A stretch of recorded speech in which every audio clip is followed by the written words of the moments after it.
हरे कृष्ण, राधे राधे। कुंज बिहारी श्री हरिदास जिया का माधव चैनल में आप सभी भक्तों का स्वागत है। भक्तों, आज देखिए मैं एक वीडियो बना रही हूँ। जो आज ये वीडियो बन रही है वो भक्ति के ऊपर बन रही है कि काफ़ी भक्तों ने कहा है कि हम जब पूजा पाठ करते हैं, माला जपते हैं तो हमारा ध्यान थोड़ा भटक जाता है। तो हम ये क्या हमसे अपराध हो रहा है क्या? हम अपने कर्म बिगाड़ रहे हैं? कभी किसी का फ़ोन आ रहा है, किसी से बात करते हैं तो कुछ हमारे से ऊपर नीचे शब्द निकल जाते हैं, तो ये इससे हमारे कर्म बिगड़ रहे हैं। तो हमें ऐसा नहीं करना है। हमें तो सिर्फ भक्ति में जाना है। बिहारी जी को सिर्फ उनको ही याद करना है, बाकी हमें किसी से कुछ मतलब नहीं रखना है। तो देखिए, मुझे जब ऐसा किसी ने कहा तो मैंने उनसे ये पूछा कि आप सांसारिक जीवन जी रहे हो? तो उन्होंने कहा हाँ, मैं शादीशुदा हूँ और मेरा परिवार है। तो देखिए भक्तों, मैं सिर्फ इतना कहना चाहूँगी आपको कि अगर हम सांसारिक जीवन में जीकर भक्ति कर रहे हैं तो ये सब चीज़ें स्वाभाविक है। क्योंकि सांसारिक जीवन में देखिए हम बहुत से रिश्ते निभाते हैं। बहुत से रिश्तों को निभाकर हम ये भक्ति करते हैं। जैसे हम सभी रिश्ते निभाकर सभी के लिए टाइम देकर सभी को हम टाइम देते हैं और उसमें से कुछ समय निकाल कर हम हमारे ठाकुर जी की सेवा करते हैं। उनके लिए हम टाइम निकालते हैं, उनके लिए हम माला जपते हैं। तो देखिए, जब हम माला जपते हैं तो हमारे दिमाग में कुछ ख्याल इधर उधर के आ गए तो इसमें कोई बड़ी बात नहीं है, ये स्वाभाविक है। क्यों? क्योंकि आप सांसारिक जीवन जी रहे हो। सांसारिक जीवन में हम जब सबके साथ रिश्ते निभा रहे हैं, सबसे दिन भर हमारी बातें चलती रहती है, हर किसी के संपर्क में हम आते रहते हैं, तो ये चीज़ें हमारे दिमाग में आना स्वाभाविक है।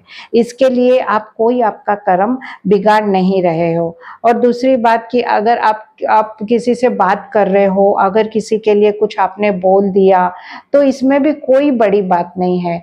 बस इतनी बात का ध्यान रखना है हमें कि अगर कुछ इतनी आप बड़ी बात किसी से नहीं बोल देना कि जिसके कारण सामने वाले का दिल दुख जाए और उसकी आंखों में आंसू आ जाए।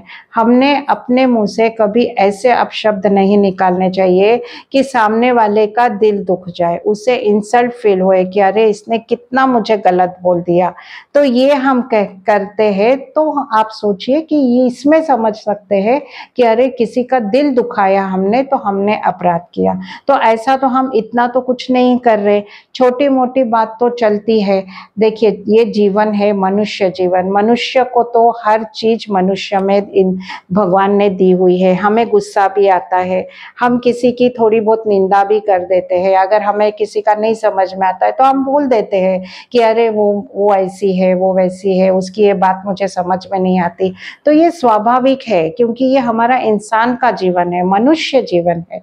गुस्सा देखिए, हर किसी में गुस्सा है। आज आप छोटे बच्चों को भी देखिए, एक थप्पड़ आप मारते हो तो उनका भी हाथ उठ जाता है, एकदम उनका हाथ आप देखोगे उठेगा। अगर नहीं भी उठेगा तो उनके चेहरे के एक्सप्रेशन एकदम चेंज हो जाएगा कि अरे एकदम ऐसा लगेगा कि ये तो मुझे मारने को आ गया।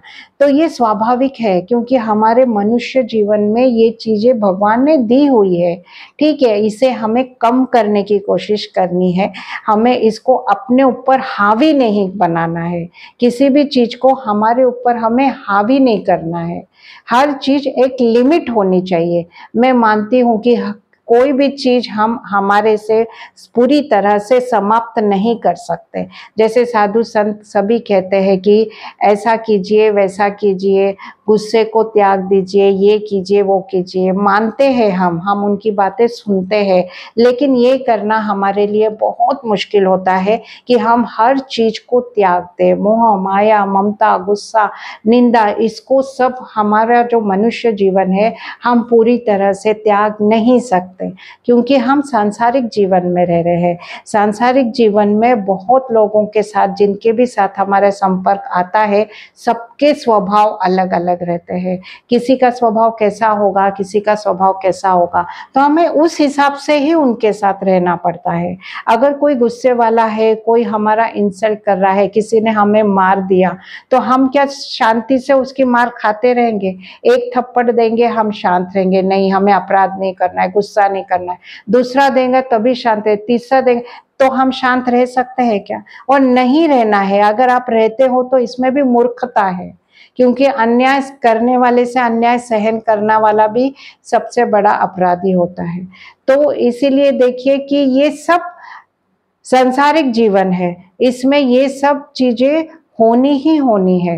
तो इसको आप ज्यादा दिल पे लगा के मत रखिए। आप ऐसा बिल्कुल भी मत सोचिए कि मुझे सिर्फ भक्ति करनी है और ये चीज नहीं। अगर आपने ऐसा सोचा तो आप सांसारिक जीवन कैसे जियोगे? आपको अपने संसार में, अपने परिवार में रहकर भक्ति करनी है। और आप बिल्कुल भी ऐसा मत सोचिए कि मुझे कुछ नहीं चाहिए, सिर्फ भक्ति चाहिए। क्यों? क्योंकि अगर आपने सोचा, ऐसा सोचा, तो आपको आपके संसार को, परिवार को त्यागना पड़ेगा, और ये आपको कभी भी नहीं करना है। सांसारिक जीवन में रहकर भक्ति करना ये सबसे ऊंची भक्ति मानी जाती है। इसे ऊंची भक्ति कहा जाता है, क्योंकि सांसारिक जीवन में जीकर हम भक्ति कर रहे हैं।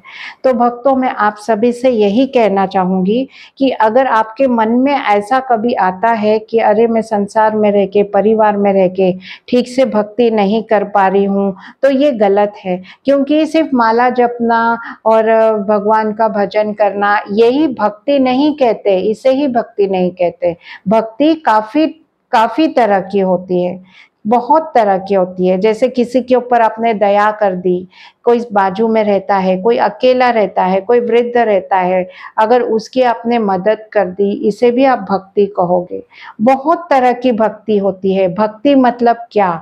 जिससे हमारे कान्हा जी खुश हो जाए। कान्हा जी जिस चीज से खुश हो जाए उसे ही कहते हैं भक्ति, जिससे हम उन्हें खुशी दे। अगर वो किसी चीज में खुश हो जाते हैं, हमें ऐसे लगता है अरे मेरे ये करने से मेरा कान्हा खुश होता है, तो आप समझ लीजिए कि आप वही भक्ति कर रहे हो। तो ये सीधी सीधी मैंने शब्दों में आपको भक्ति का मतलब बता दिया। तो देखिए, भक्ति ऐसी ही होती है। जरूरी नहीं है कि आप अगर माला नहीं कर रहे हो तो आप ऐसे समझो कि अरे मैं कुछ नहीं कर रही हूँ, भक्ति नहीं कर रही हूँ।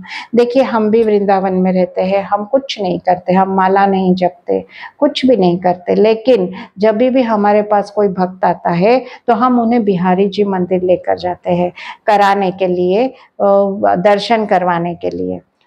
किसके? बिहारी जी के दर्शन। और वो भक्त भी हमसे मिलकर बहुत खुश होते हैं, हम उनके साथ समय व्यतीत करते हैं, और वो भक्त को भी बहुत खुशी होती है हमारे साथ समय व्यतीत करके। तो देखिए, ये भी क्या है? भक्ति का ही प्रकार है, क्योंकि हम किसी को समय दे रहे हैं, उन्हें खुश कर रहे हैं, उन्हें बहुत अच्छे बिहारी जी के दर्शन करवा रहे हैं। जो भक्त यहाँ से खुश होकर जाता है तो ये भी हमारे लिए क्या हो गई? भक्ति हो गई, क्योंकि इससे हमारे कान्हा जी खुश होते हैं कि कोई भक्त को हम दर्शन करवा रहे हैं। तो ऐसे आप ढूंढिए अपने जीवन में कि आप भक्ति किस तरह से कर सकते हो, और आप वही कीजिए और सोचिए कि मैं बहुत अच्छी भक्ति जीवन में कर रहा हूँ। तो मैं आशा करती हूँ कि आप सभी भक्त समझ गए होंगे, और जो भक्त ने मुझे ये कहा था वीडियो में फ़ोन पे कि मेरे से भक्ति नहीं हो पा रही है, मेरा ध्यान इधर उधर भटक जाता है, तो मैं आशा करती हूँ वो भी अच्छे से समझ गए होंगे, और वो आगे से कभी कुछ गलत नहीं सोचेंगे और अपने परिवार में रहकर अपनी भक्ति में लगे रहेंगे। हरे कृष्ण, राधे राधे।